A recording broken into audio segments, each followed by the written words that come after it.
जय हिंद साथियों, welcome to my YouTube channel. Bihar DElEd entrance exam 2024 की तैयारी कर रहे लाखों अभ्यर्थियों का आज के क्लास में स्वागत है। आप सभी जानते हैं कि बिहार डीएलएड का एंट्रेंस एग्ज़ाम जो है मार्च में होना है और आपके पास ज़्यादा समय नहीं है। तो मार्च में होना है तो 2 महीना ही आपके पास समय है। और अगर आप तैयारी करना चाहते हैं, अगर आप चाहते हैं सरकारी टीचर बनना, बीपीएससी के द्वारा सरकारी शिक्षक बनना, तो आपको पहले डीएलएड या बीएड का कोर्स करना होगा। और डीएलएड का कोर्स करना चाहते हैं तो इसके लिए एंट्रेंस एग्ज़ाम का फॉर्म फिलअप हो रहा है। आप सभी फॉर्म फिलअप कर लीजिए और डेली 10 बजे से हमारे साथ लाइव क्लास में शुरू हो जाइएगा, क्योंकि बिहार डीएलएड की तैयारी करनी है तो आपको हमारे साथ डेली जुड़ना होगा। देखिए, आज का पहला क्वेश्चन है, किस युद्ध को जीतने के पश्चात शेर शाह ने दिल्ली में अफगान सत्ता की स्थापना की थी? एक का सही सही जवाब बताएं कि किस युद्ध को जीतने के पश्चात शेर शाह ने दिल्ली में अफगान सत्ता की स्थापना की थी। तो एक का अगर आप ऑप्शन है चौसा का युद्ध बता रहे हैं तो आपका बिल्कुल सही जवाब है। चौसा का युद्ध आपका बिल्कुल करेक्ट हो जाएगा। Option A will be right answer हो जाएगा। अगला क्वेश्चन देखिए, सार्क मानव संसाधन विकास केंद्र कहाँ स्थित है? सार्क का मुख्यालय पूछा जा रहा है। आप सभी सार्क के बारे में जानते होंगे। तो सार्क मानव संसाधन विकास केंद्र कहाँ स्थित है? फटाफट बताएं। I am waiting for your answer. जल्दी से बताएं कि सार्क मानव संसाधन विकास केंद्र कहाँ स्थित है।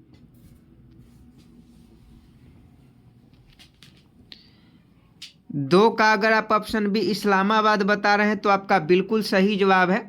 सार्क मानव संसाधन विकास केंद्र कहाँ स्थित है? इस्लामाबाद में स्थित है।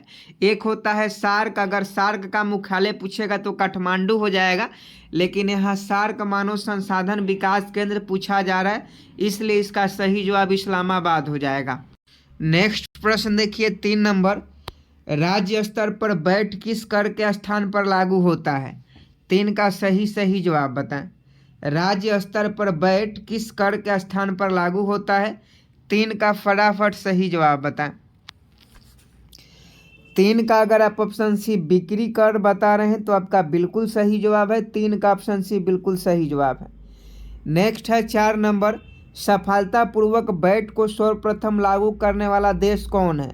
देखिए, बिहार डीएलएड के एंट्रेंस एग्जाम में 120 क्वेश्चन पूछे जाते हैं, 120 मार्क्स के रहते हैं। अगर इसमें से आप 70-80 भी सही कर लेते हैं तो आपका एडमिशन सरकारी कॉलेज में बहुत ही कम खर्चा में 10 से 12 हज़ार के खर्चा में आप पूरा डीएलएड कर सकते हैं 2 साल का। तो देखिए, डीएलएड में इस बार सफलता लेना चाहते हैं और चाहते हैं कि सरकारी कॉलेज में एडमिशन हो, तो इसके लिए आपको पढ़ाई कंटिन्यू रखनी होगी। तो 4 का देखिए, 4 का अगर आप ऑप्शन डी फ्रांस बता रहे हैं तो आपका बिल्कुल सही जवाब है। नेक्स्ट देखिए, ज्वाला गट्टा किस खेल के प्रसिद्ध खिलाड़ी हैं? 5 का सही सही जवाब बताएं। ज्वाला गट्टा किस खेल के प्रसिद्ध खिलाड़ी हैं? तो बैडमिंटन आपका बिल्कुल सही जवाब हो जाएगा। ज्वाला गट्टा जो है बैडमिंटन खेल के प्रसिद्ध खिलाड़ी है। नेक्स्ट है कि man of blood and iron के नाम से किसे जाना जाता है? 6 का सही सही जवाब बताएं। Man of blood and iron के नाम से किसे जाना जाता है? तो ऑटो वान बिस्मार्क को आप सभी जानते हैं, हिस्ट्री में पढ़ना है, 10वीं क्लास के इतिहास में आपको पढ़ना है बिस्मार्क के बारे में, लेनिन के बारे में, समझे कि नहीं? तो man of blood and iron, रक्त एवं लौह की नीति जो था वो बिस्मार्क से संबंधित था। Man of blood and iron पूछा जा रहा है तो ऑप्शन बी बिस्मार्क बिल्कुल सही जवाब है। आगे देखिए, क्षमावानी किस धर्म का त्यौहार है? 7 का सही सही जवाब बताएं। क्षमावानी किस धर्म का त्यौहार है? तो ये आपका जैन धर्म का है। क्षमावानी जो है जैन धर्म का त्यौहार है। 7 का ऑप्शन है बिल्कुल सही जवाब है। नेक्स्ट देखिए, रीढ़ में कितनी हड्डियां होती है? 8 का सही सही जवाब बताएं। रीढ़ में कितनी हड्डियां होती है? तो इसका सही जवाब 33 आपका बिल्कुल सही जवाब हो जाएगा। 33 will be right answer. Next है 9 नंबर, पौधे जो नमक युक्त मिट्टी में उगते हैं क्या कहलाते हैं? 9 का सही सही जवाब बताएं। यानी समुद्र में उगने वाले पौधे क्या कहलाते हैं? पौधे जो नमक युक्त मिट्टी में उगते हैं। तो देखिए नमक में उगने वाले पौधे को हेलोफाइटा के नाम से जाना जाता है। हेलोफाइट आपका बिल्कुल सही जवाब हो जाएगा। 9 का अगर आप ऑप्शन बी बता रहे हैं तो आपका बिल्कुल सही जवाब है। आगे देखिए लीवर के अध्ययन को क्या कहा जाता है? 10 का सही जवाब बताएं। लीवर के अध्ययन को क्या कहा जाता है? तो हेपेटोलॉजी कहा जाता है लीवर के अध्ययन को। लीवर के अध्ययन को हेपेटोलॉजी कहा जाता है। 10 का ऑप्शन सी बिल्कुल सही जवाब है। आज हम बात करने वाले हैं बिहार डीएलएड एंट्रेंस एग्जाम 2024 के बेस्ट बुक के बारे में, जो कि चक्षु पब्लिकेशन का है। इस बुक में आपको 3000 प्लस बहुविकल्पीय प्रश्न, 4 साल का प्रीवियस ईयर क्वेश्चन और यह एक प्रकार का स्टडी गाइड है जो बिहार डीएलएड एग्जाम के लिए बहुत ही महत्वपूर्ण है। अगर आप बिहार डीएलएड एंट्रेंस एग्जाम में इस बार सफल होना चाहते हैं तो आप इस बुक को जरूर मंगा लीजिएगा।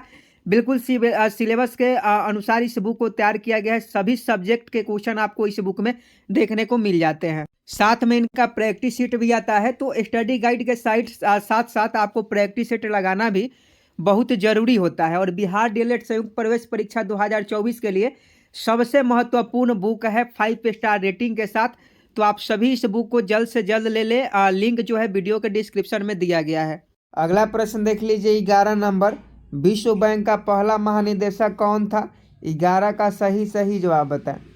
विश्व बैंक का पहला महानिदेशक कौन था? तो ये सदर पीटरलैंड थे। विश्व बैंक का पहला महानिदेशक जो था सदर पीटरलैंड थे।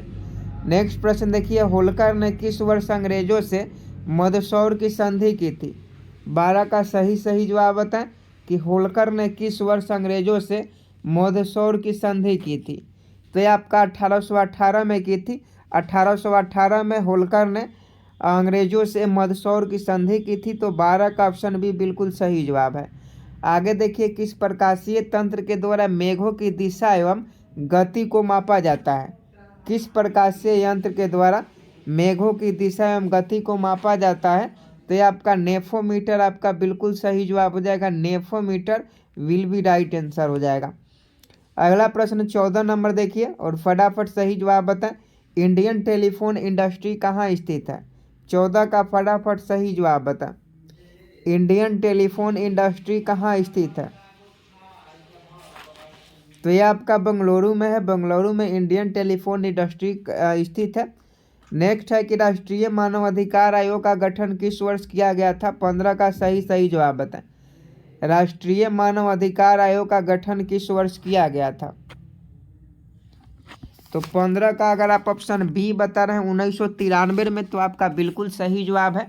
राष्ट्रीय मानवाधिकार आयोग का गठन जो था 1993 में किया गया था। नेक्स्ट प्रश्न देखिए उच्च न्यायालय के अधिकार क्षेत्रों को बढ़ाने घटाने का अधिकार किसको प्राप्त है? 16 का सही जवाब बताएं।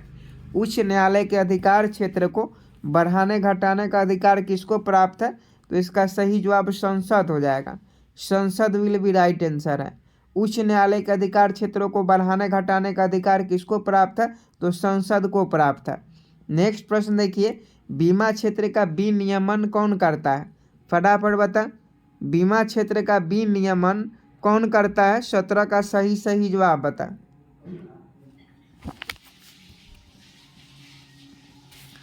सत्रह का अगर आप ऑप्शन सी IRDA बता रहे हैं तो आपका बिल्कुल सही जवाब है। बीमा क्षेत्र का विनियमन जो है IRDA करता है।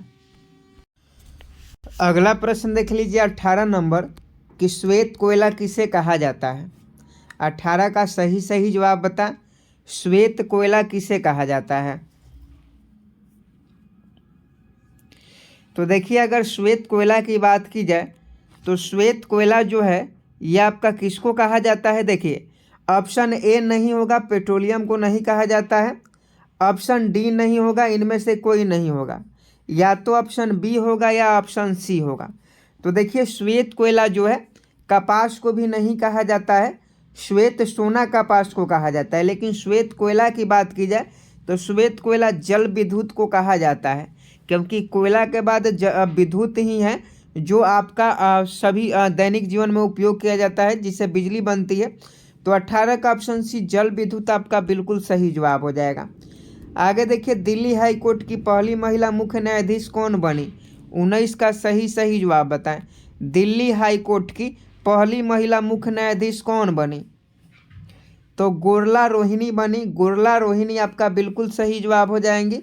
दिल्ली हाई कोर्ट की पहली महिला मुख्य न्यायाधीश गुरला रोहिणी को बनाया गया।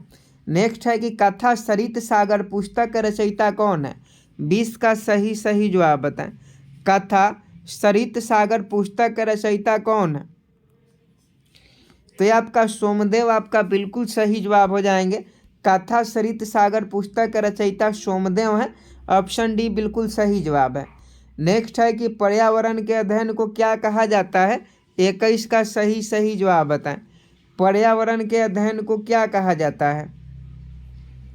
तो इकोलॉजी कहा जाता है। इकोलॉजी पर्यावरण के अध्ययन को कहा जाता है। इकोलॉजी कहा जाता है पर्यावरण के अध्ययन को। नेक्स्ट देखिए, पैन नंबर देने की संस्तुति किस समिति ने की थी? पैन नंबर देने की। तो देखिए, पैन नंबर देने की जो संस्तुति है ये महावीरी त्यागी समिति ने किया था। तो ऑप्शन डी बिल्कुल सही जवाब है। नेक्स्ट है, आसियान दिवस किस तिथि को मनाया जाता है? आसियान का मुख्यालय भी पूछा जाता है, लेकिन यहाँ पूछा जा रहा है कि आसियान दिवस किस तिथि को मनाया जाता है? तो 23 का अगर आप ऑप्शन बी 8 अगस्त बता रहे हैं तो आपका बिल्कुल सही जवाब है। आसियान दिवस किस तिथि को मनाया जाता है? 8 अगस्त को मनाया जाता है। नेक्स्ट देखिए, ओजोन का रासायनिक सूत्र क्या है?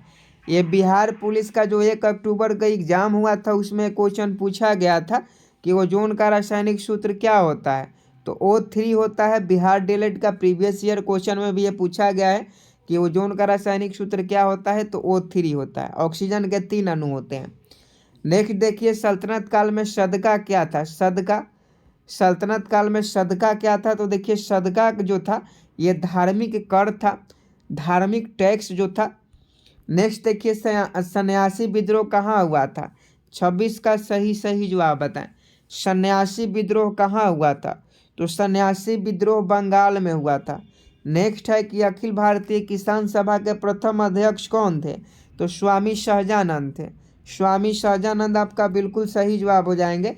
अखिल भारतीय किसान सभा के प्रथम अध्यक्ष स्वामी सहजानंद थे। ये बहुत बार क्वेश्चन पूछा गया है। नेक्स्ट देखिए, 28 नंबर, कोचीन का जुड़वा नगर कौन सा है? तो देखिए, कोचीन का जुड़वा नगर एर्नाकुलम है। नेक्स्ट देखिए, यूरोपीय संसद का प्रथम संसदीय चुनाव किस वर्ष हुआ था? तो ये आपका 1979 में हुआ था। 1979 में यूरोपीय संसद का प्रथम संसदीय चुनाव हुआ था। नेक्स्ट देखिए, सार्क कृषि केंद्र कहाँ स्थित है? तो सार्क कृषि केंद्र ढाका में स्थित है। और सार्क मानव केंद्र जो है ये इस्लामाबाद में है। चौक का रासायनिक नाम क्या है? केमिस्ट्री का क्वेश्चन है, आप बताइए। बिहार डीएलएड की तैयारी करने वाले छात्र बताएं, चौक का रासायनिक नाम क्या होता है? तो कैल्शियम कार्बोनेट होता है, CaCO3 होता है। चौक का रासायनिक नाम कैल्शियम कार्बोनेट। आगे देखिए, 13 ताली किस राज्य का प्रमुख लोक नृत्य है? 13 ताली किस राज्य का प्रमुख लोक नृत्य है? तो ये आपका राजस्थान का है। नेक्स्ट है कि विश्व साक्षरता दिवस किस तिथि को मनाया जाता है? विश्व साक्षरता दिवस तो ये आपका 8 सितंबर को हर साल विश्व साक्षरता दिवस मनाया जाता है। आगे देखें, इंस्टीट्यूट ऑफ लाइफ साइंस कहाँ स्थित है? तो ये आपका भुवनेश्वर में है। भुवनेश्वर में इंस्टीट्यूट ऑफ लाइफ साइंस स्थित है। स्टेनलेस स्टील के आविष्कारक कौन है? 35 का सही जवाब बताएं। स्टेनलेस स्टील का आविष्कारक कौन है? तो हैरी ब्रियरले हैं। हैरी ब्रियरले जो है स्टेनलेस स्टील का आविष्कारक है। नेक्स्ट प्रश्न देखिए, चांद बीबी का विवाह किससे हुआ था? चांद बीबी का विवाह किससे हुआ था? तो आदिल शाह से हुआ था। आदिल शाह से चांद बीबी का विवाह हुआ था। नेक्स्ट प्रश्न देखिए, बौद्ध स्थल तांबो मठ कहाँ अवस्थित है? तो यह आपका हिमाचल प्रदेश में है। बौद्ध स्थल तांबो मठ हिमाचल प्रदेश में स्थित है। नेक्स्ट प्रश्न देखिए, डाक टिकट संग्रह का शौक क्या कहलाता है? तो ये आपका जो है फिलाटेली कहलाता है। आगे देखिए, कौन सा ग्रह हरे प्रकाश को उत्सर्जित करता है? बहुत ही महत्वपूर्ण क्वेश्चन है। तो ये वरुण, जिसे हम लोग नेपच्यून कहते हैं। आगे देखिए, हवाई द्वीप समूह किस महासागर में स्थित है? तो ये आपका प्रशांत महासागर में स्थित है। तो बिहार डीएलएड के लिए 20 क्वेश्चन साइंस से पूछा जाता है और 20 जीके से पूछा जाता है।